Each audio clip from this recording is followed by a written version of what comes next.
everyone, Will Terrell here. Thank you for watching this video. Today this video I'm doing is an actual live sketch of somebody that we saw at Walmart. I get a lot of questions about how we do live sketching in public places. How do you do it without people noticing, without them getting upset with you, or and how do you do it quickly because people don't just sit there. So this video is basically just some tips on how I go about doing it, and everybody's different, so you'll have to find your own way, what you're comfortable with.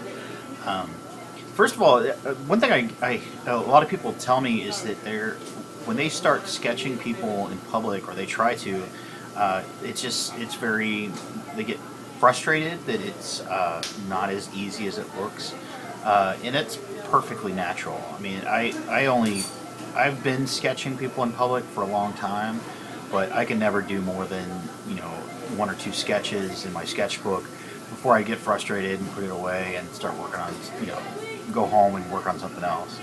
And I'd always look at other artists' work and be frustrated at how they made it look so easy.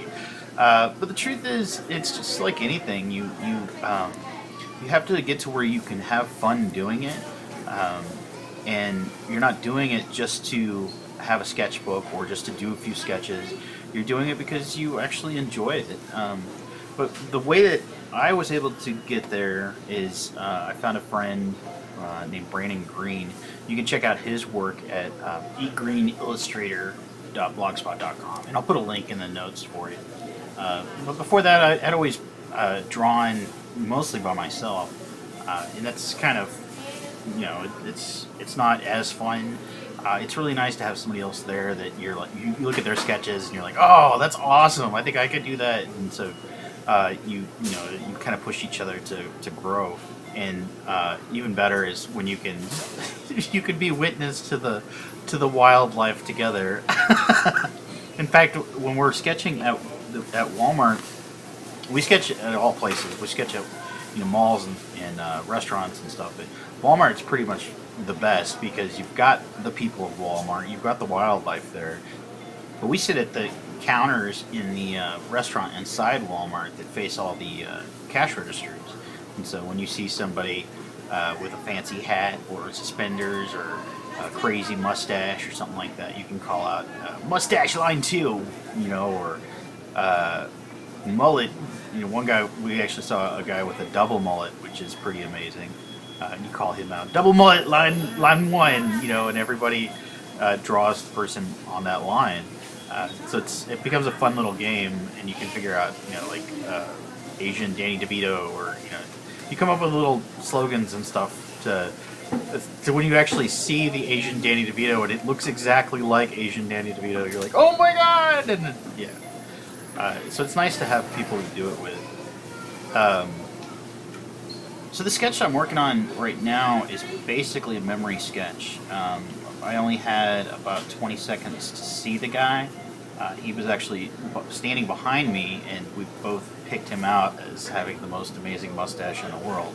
And so I looked at him a little bit and tried to take a mental note of what I wanted to draw from him.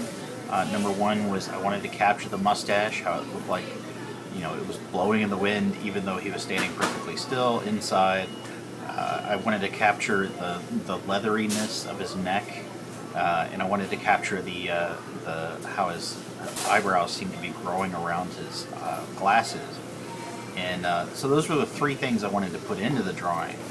And then I tried to capture, as soon as I knew what I wanted to do with it, I did my best to capture the likeness, try to capture the slope of his nose and the slope of his chin. As you can see, it kind of juts out on a little tiny chin. And then from there, it's sort of like me turning him, instead of a caricature, I'm turning him into a character. So it's not like if you were to see the actual person, it might look similar to him, but it's not going to look exactly like him. And I'd say that about half of my sketches in public are like that, because unless somebody's sitting there for several minutes you're not going to get a lot of time to look at them, and you really don't want to get too bogged down in the details of it. I mean, it's better to find like a good photo online, or sneak a photo or something, and draw when you have time to do it. But when you're live sketching, you're just trying to, just let your mind flow and let the drawing come out, and do your best to capture their personality. When I first started sketching with Brandon, it was a little over a year ago. I really struggled with being able to do sketching. Like I said, I'd get frustrated that it wouldn't come out like I wanted, and that lasted for about 6 months, where I really had to make myself sit down and draw someone everywhere that I went. But I mean, I was enjoying it. It just was frustrating.